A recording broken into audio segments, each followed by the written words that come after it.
Cześć! Dzisiaj przedstawię Wam mojego największego wroga na działce, który jest ze mną od samego początku, kiedy zostałem jej właścicielem.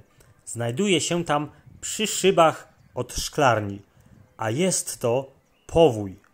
Powój polny. Jak wiadomo, z największym wrogiem warto się czasem zaprzyjaźnić i sprawdzić, jakie on ma nawyki, jak wygląda, jak się sprawuje. Zerkam zatem do atlasu chwastów. Tutaj pod numerem 105 znajdę właśnie tego chwasta. Chwastów tu jest sporo, ale powinienem zaraz trafić na tego mojego największego wroga na działce. No i jeszcze jedna strona. Jest i on. Powój polny. Zobaczcie. To jest jego cały pokrój. Te charakterystyczne liście. Tak on wygląda. Tu są kwiaty. Tutaj te korzenie nieszczęsne. A opis po lewej stronie. Wciśnijcie pauzę, jeśli macie ochotę poczytać. Z tym chwastem, jak już wspomniałem na początku, walczę już kilkanaście lat, kiedy zostałem właścicielem tej działki. Uwierzcie mi, że jest to walka z wiatrakami. Spójrzcie, tak ta roślina wygląda po wyrwaniu. Ma niesamowicie długie, właściwie to chyba jeszcze nie są korzenie, bo korzenie potrafią znajdywać się nawet do 2 metrów pod ziemią, ale takie długie pędy. Powój polny potrafi wtargnąć niemal w najmniejsze szczeliny, czego przykładem jest tutaj wnętrze mojej szklarni, gdzie z zewnątrz ten właśnie chwast przedostał się jakimiś mikroszczelinkami tutaj do mojej szklarni, gdzie zresztą również rośnie w sposób całkowicie niekontrolowany. Powój polny uwielbia ciepłe miejsca i zobaczcie, tutaj między kompostownikiem a szybami szklarni również się zadomowił i wie, że tutaj ciężko go dopaść i wyrwać, więc czuje się tam bezpiecznie. Powój polny najlepiej czuje się w miesiącach ciepłych oraz suchych.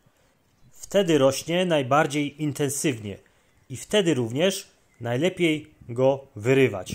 Zobaczcie, ja tutaj wyrwałem prawie taką kępkę już dosyć dużego powoju. Zobaczcie, jakie to ma korzenie. I wyobraźcie sobie, że ten powój rośnie nawet 2 metry pod ziemią, gdzie wykształcają się główne korzenie, od których odbijają właśnie takie malutkie, płożąc się po całym ogrodzie. Takie oto listki ma ten chwast. One są jeszcze malutkie i nie są tak bardzo wyraźne, ale przypominają troszkę lekko wydłużone serca.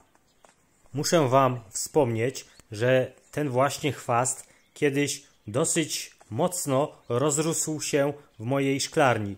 I ja nierozsądnie, kiedy przekopywałem szklarnię, no to zacząłem ciąć właśnie korzenie tej rośliny i musicie wiedzieć, że jeszcze bardziej intensywnie zaczęła ona rosnąć w mojej szklarni. Z roku na rok staram się regularnie wyrywać tego chwasta. Zadomowił się on akurat tutaj, gdzie rosną borówki. Mimo że tutaj w te borówki wysypałem niemal 10-centymetrową warstwę zrębek, to powój polny i tak zdołał przebić tą barierę. No i jak widzicie, radzi sobie świetnie. Czytałem gdzieś, że jest to roślina silnie trująca, ale też stosowana w medycynie. Na przykład ma właściwości przeczyszczające oraz moczopędne. No ciekawe. Ja na pewno nie zamierzam korzystać z jego właściwości zdrowotnych, chciałbym się go po prostu pozbyć raz na dobre z mojej działki. Ale jak widzicie, jest to właściwie niemożliwe, no chyba że użyłbym jakiegoś preparatu chemicznego, ale jak wiecie, u mnie na działce takie preparaty i środki chemiczne nie są w żaden sposób stosowane i dlatego wszystko staram się usuwać ręcznie. Teoretycznie wyrywa się go całkiem fajnie, ale wiem, że wyrywam go tylko częściowo. Kiedyś w pewnej części działki pozostawiłem sobie ten powój, żeby rósł sobie cały sezon. Wykształcił on piękne, takie bielutkie kwiaty, ale to też był błąd, ponieważ te kwiaty mają potem nasiona, które rozsiały się po działce. Powój polny jest również bardzo sprytny. Zobaczcie, odsłoniłem tutaj taką moją ozdobę ogrodową w postaci pieńka i spójrzcie, on tutaj już wykształca kolejne pędy i szykuje się do inwazji. Taka spryciula schował się przede mną, ale ja już mniej więcej znam jego zwyczaje i wiem, gdzie szukać jego słabych stron. To po prostu kwestia poznania wroga i rozpracowania go. Ja go znam już właściwie na wylot. No nic, usuwam dalej. Mam już niemal całe wiadro, no ale naprawdę ciężko z nim walczyć. Spójrzcie, tutaj ta ściółka jest dosyć głęboka, no i tutaj te korzenie sięgają również głęboko. I spójrzcie, same takie białe, płożące się sprężyny. Jestem teraz za szklarnią, gdzie również powój rozrósł się niesamowicie. Również ma bardzo duże korzenie. Zobaczcie, tutaj ma nieco większe liście. Muszę wam powiedzieć, że wolę już na przykład takiego chwasta, czyli pokrzywę, z której można sobie zrobić herbatkę, a ona również tutaj rośnie sobie w towarzystwie powoju polnego, a także mięty. No ale wiadomo, że wolałbym, aby rosła tutaj mięta, a nie powój polny. No, ewentualnie ta pokrzywa, którą też wyrwałem. Zobaczcie, strasznie się tutaj zadomowił w tych zakamarkach, ale mam nadzieję, że uda mi się wyrwać.